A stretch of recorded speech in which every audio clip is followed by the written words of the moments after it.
네, 안녕하세요. 예스맨입니다. 여러분들의 구독과 좋아요로 이 채널이 유지되고 있습니다. 네, 영상 속도는 1.5배를 추천드리는 바이고요. 이번에도 어떤 소식이 나왔는지 같이 한번 내용을 보도록 하겠습니다. 네, 중국에 대한 소식인데요. 바이든 행정부가 SMIC, 샤오미 등에 포함된 중국군과 관련되어져 있는 기업에 대한 투자 금리에 대한 행정명령 이행을 5월 27일자로 연기를 시켰는데요. 그렇다고 해서 아예 그냥 제를 해주는 게 아니고 11월 11일까지 모든 투자를 회수해야 된다는 원칙은 변하지 않았습니다.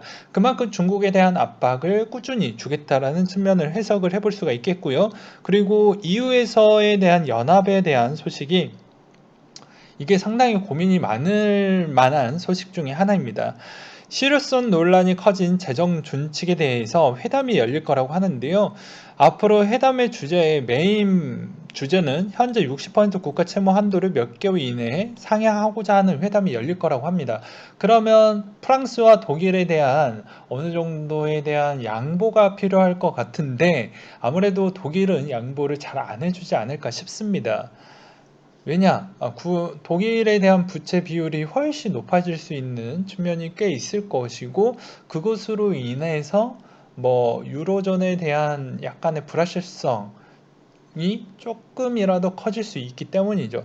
물론 영국은 진짜 운이 좋아서 그런지는 모르겠지만 재정 부담률 추이는 영국 혼자서 알아서 잘 꾸려 나가기만 하면 그렇게 크게 또 부담되지는 않을 것 같습니다. 그래서 이번에는 프랑스와 독일이 생각보다 좀 고민이 많을 것 같다라는 측면과 또 이제 이번 사태로 인해서 또 약간의 고립적인 형태에 대한 정책을 또 보이거나 그런 또 언급을 하게 된다고 하면 또 엑시트가 일어날 수 있는 국가들이 꽤 일어날 수가 있겠죠. 뭐 당장은 아니겠지만 아무래도 분명 이번 사태에 있어서 두고 보자 하고 어느 정도 시간이 지난 뒤에 엑시트를 또 준비하려고 하는 국가들도 분명히 있을 수도 있다라는 것입니다.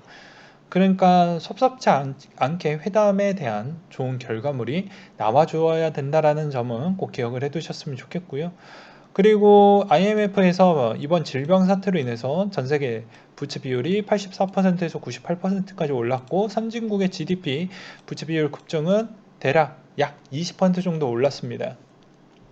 이 말의 의미는 앞으로 경기 부양책에 대해서 이론적으로는 더 많이 돈을 뿌리게 되면 괜찮아질 것이다라는 주장인데 이거는 이론적인 부분이기 때문에 꼭 검증을 그때그때마다 꼭 체킹을 하시면서 좀 보셨으면 좋겠습니다.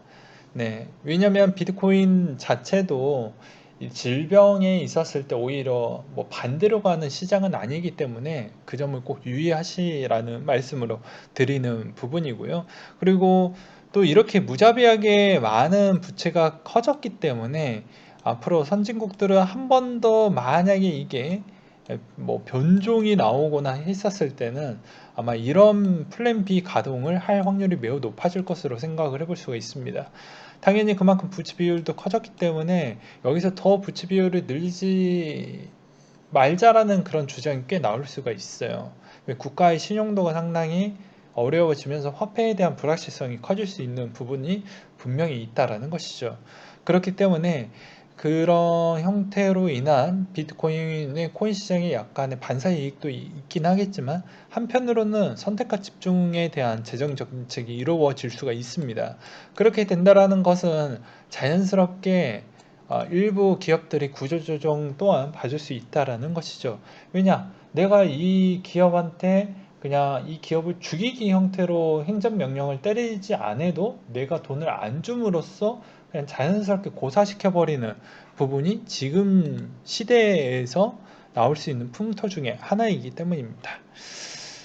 코인에 대한 소식을 보겠는데요. 미국의 네바다주의 리노 시장이 체인링크 프로젝트의 공개 지지에 대한 발언이 나왔고요. 그리고 미국의 자산운용사 킴 피셔가 GBTC 1만 주를 매수했다라고 되어져 있습니다. 앞으로 이렇게 자산운용사들 그리고 기업들 이렇게 한 번 매수를 했던 그런 기업들은 이번 주가에 엄청나게 영향을 많이 줬기 때문에 한 번 사고 마는 게 아닐 겁니다. 이게 가장 중요한 거예요. 2번 사고 3번 사고 4번 분명히 사게 될 것입니다. 분명한 거지만 그렇게 될 것입니다. 그 점에 초점을 맞춰서 보셨으면 좋겠고요. 중국의 최대 SNS 도지코인이 폭등으로 인해서 중국의 인기 검색 5위에 올라왔다라고 볼 수가 있겠고요.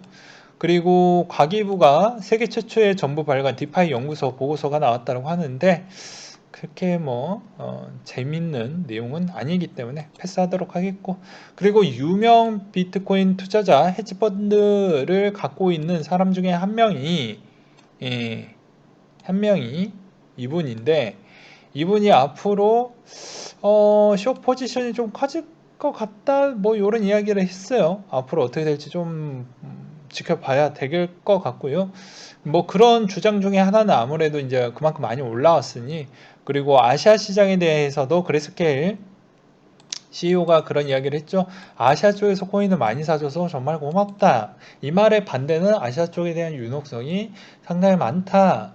라는 측면인데, 춘절 시즌에는 한중일 쪽이 그만큼 많이 차익 실현이 나올 수 있는 가능성이 매우 높을 것 같습니다. 그래서 그런 측면도 좀 고려를 해야 되고, 이더의 선물이 어느 방향에 꽂혀지느냐에 따라서 좀 달라질 것 같아요. 그리고 에이다의 지갑수가 연초 이래 40%나 증가했다라는 내용이 있고요. 그리고 잭도시의 프로필 비트코인 해시태그가 지난해 4월부터 있었다고 했는데, 이 잭도시 편은 따로 올려둔 게 있으니 그거를 꼭 보셨으면 좋겠습니다. 왜 이 사람이 왜 여기에 해시태그를 달았는지에 대해서 아주 세부적으로 달아놨던 영상이 있으니까 그거 참고하셨으면 좋겠고, 바이낸스가 암호화폐 출금 일시 중단이 있었는데 다시 재개를 했다고 해요. 그건 대규모 출금 요청으로 인해서 약간의 좀 그런 현상이 있었다고 합니다. 그리고 넘어가고, 그 다음으로 또 여러 가지 이슈가 코인베이스 직상장 계획에 대한 발표가 조만간에 있을 것 같다. IPO 거치지 않고 우회 상장을 할 수 있다. 뭐 이런 이야기인 것 같습니다. 그리고 마이클 거는 넘어가고, 이번에 덱스 거래량이 역대 최대치를 찍어줬다 라는 내용과, 리얼비전 CEO가 2월 중에 5만 달러까지 갈 것 같다라는 또 주장도 나오기도 했습니다. 이분이 매크로 투자자의 리얼비전 그룹의 CEO가 그런 이야기를 했고요. 국제결제은행 86% 중앙은행이 장단점에 대해서 연구 중이다 라는 이야기가 나왔습니다. 그리고 그 다음으로 보게 되면 유명 애널리스트가 글로벌 주요 상장사 보유 비트코인 1년 만에 500%나 급증을 했다는 소식이 좀 눈에 들어왔고요. 블랙록 CEO가 장기 생존 가능성이 아직 입증되지 않았다. 이 말의 의미는 반대로 생각하시면 될 것 같아요. 블랙록이나 JP모건이나 골드만삭스나 반대로 생각하시면 될 것 같습니다. 저번에도 다 설명을 드렸기 때문에 굳이 그거에 따른 이유는 패스하도록 하겠고요. 그리고 캐나다 투자관리사 나인포인트가 비트코인 신착을 출시를 했다고 합니다. IPO는 2천억 원 규모로 진행이 된다고 하니까 더 많은 자금이 들어올 수 있는 또 물꼬가 터진다 라고 볼 수가 있겠고요. 찰리 리와 윙클버슨 형제의 비트코인 올해 가격 예상치가 나왔는데 그냥 참고하셨으면 좋겠습니다. 보게 되면은 올해 마지막에 3억 6천만 원 정도 될 것 같다. 그리고 윙클버스는 왜 뭘 그렇게 째째하게 보니 6억 원 정도는 좀 화끈하게 해줘야지. 못 맞추더라도 좀 높게 잡아야 되지 않겠냐? 남자의 꿈은 크게 잡아야지.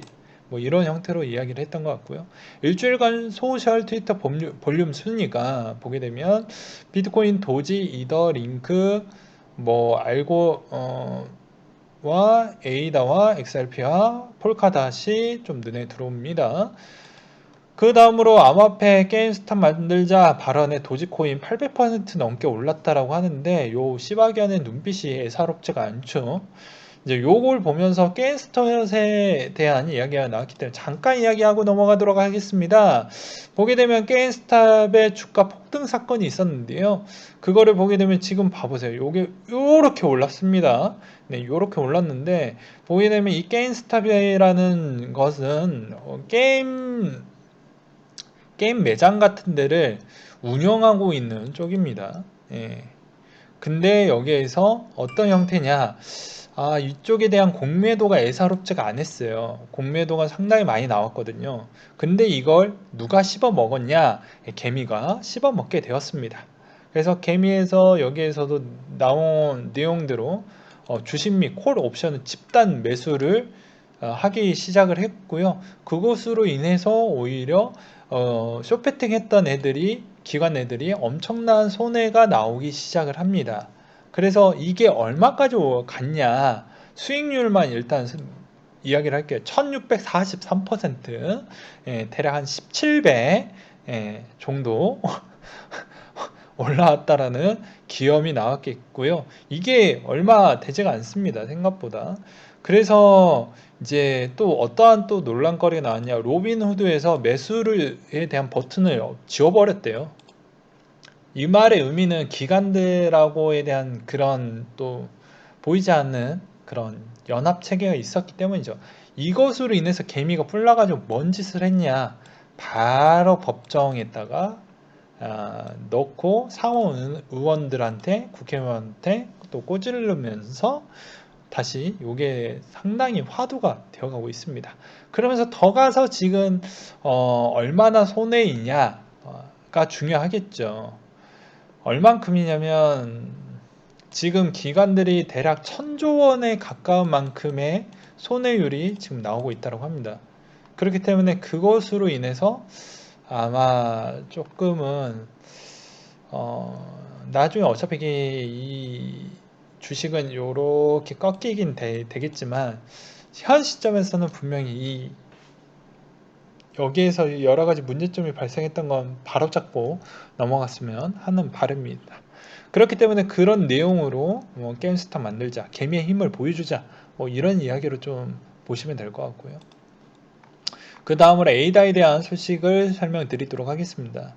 하드포크가 있었는데요. 이제 보게 되면 요점만 이야기를 할게요. 이번에 보게 되면 디파이와 거래 수수료 세이브 했고 상당히 괜찮은 형태로 가스 비용도 좀 괜찮아졌고 그리고 토큰 활용에 대한 가능성을 좀 많이 확장을 시키겠다라는 측면이 좀 눈에 들어왔고 앞으로 그 다음으로 2분기에는 또 한 번의 하드포크가 있을 것이다. 그리고 그것에 따른 에이다 안에서도 스마트 컨트랙트를 지원을 할 것이다. 그리고 디파이 서비스 또한 하드포크와 별도로 테스트넷 등등 여러가지 서비스를 준비할 것이니까 기대해도 괜찮다. 우리 이만큼 노력을 많이 하고 있다. 그래서 요새 대세 쪽으로 좀 많이 흘러가고 있는 실정입니다. 그래서 에이다 가격도 좀 유심하게 보면 지금 엄청 비싸다라고 하시는 분들도 있지만 괜찮아요. 네, 그런 측면이 좀 있겠고요. 그리고 이번에 앨런 머스크가 우리의 화력에 좀 도움을 주기도 했습니다. 비트코인이 15% 급등이라고 해서 트위터에다가 또 해시태그를 또 달아주었어요. 그래서 이게 얼마나 화력을 줄 것이냐라고 볼 수가 있겠는데 여기에 10만 개의 좋아요가 1시간 만에 달렸다고 합니다. 그만큼 코인의 유저들이 이 소식 보고 좋아요 좋아요 좋아요 막 눌렀다라는 것이겠죠. 그리고 또 하나는 요 그림에 대한 해석은 이게 혁명빔처럼 앞으로 곧장 올라갈 것이다 그런 느낌으로 좀 보이지 않습니까? 그런 형태로도 볼 수 있는 그런 사진을 또 올려놨다는 게 좀 눈에 좀 들어오고요. 저는 이렇게 생각을 합니다. 앨런이 지금 거의 전 세계 탑 부자 반열에 올라왔잖아요. 그렇기 때문에 이분의 말의 한마디는 엄청난 홍보와 엄청난 마케팅이 내포가 되어져 있습니다. 그래서 쟤 한마디에 뭘 그렇게 얼마나 파급력을 주겠다라고 하지만 그렇게 보시면 안 돼요. 또 다음 주 5월장 때 앨런 머스크에 대한 소식과 기사와 여러 가지에 있는 내용들이 쏟아져 나오게 될 것입니다. 이거를 무시하시면 안 돼요. 예. 이 팔로워에 대한 파워를 그렇게 너무 무시하시면 안 된다라는 말씀을 좀 드리고 싶고요. 비트코인 대량 구매 마이크로 스트래티지가 이거 받고 하나 더 풀베팅에 하나 더 를 베팅을 했다라고 합니다. 언제 나올지는 모르겠지만 이 베팅은 왜 한다라고 이야기를 했던 이유는 무엇이냐면 주총이 얼마 남지 않았기 때문에 무언가를 보여줘야 되거든요. 또 주총은 우리에 대한 기업의 성장성에는 미래를 또 보여주어야 되거든요. 그러니까 아무래도 그런 것 같습니다. 야, 지금 엄청 비싸지 않냐? 좀 팔면 안 돼?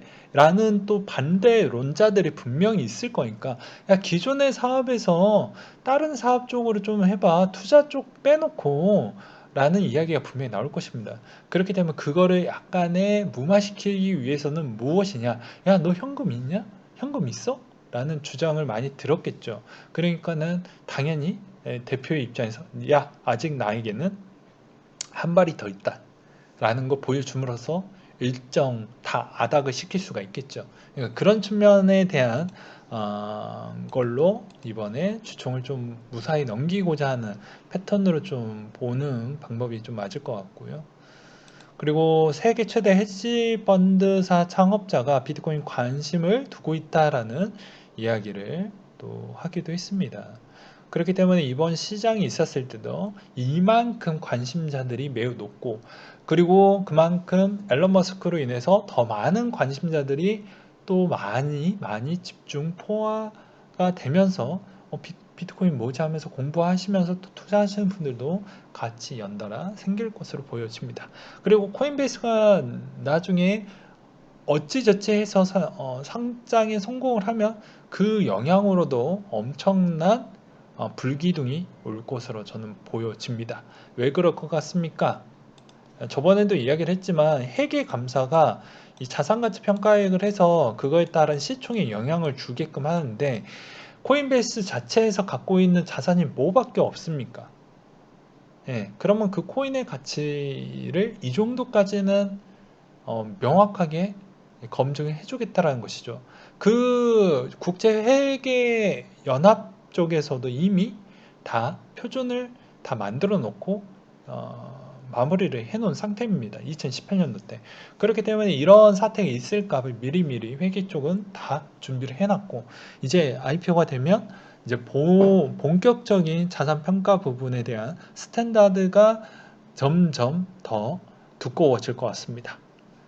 그렇게 되면은 이제 더 많이 합법적으로 더 많은 영업을 많이 할 것이고 주가에 부양하기 위해서 더 비트코인을 더 많이 할 수 있게끔에 대한 환경을 조성을 하는데 일조할 것으로 보여집니다. 그것에 따른 또 거기에 코인베이스가 코인베이스만 있냐 연합체계가 있죠. 그 연합체계 안에 또 연합이 또 있습니다. 그 연합 쪽에서 밀고 나가는 파워가 상당하기 때문에 그거에 따른 또 기대감도 좀 가져보시면 아마 도움이 되지 않을까 싶고요. 오늘은 여기까지 다뤄보도록 하겠습니다. 네, 이상으로 마치도록 할게요.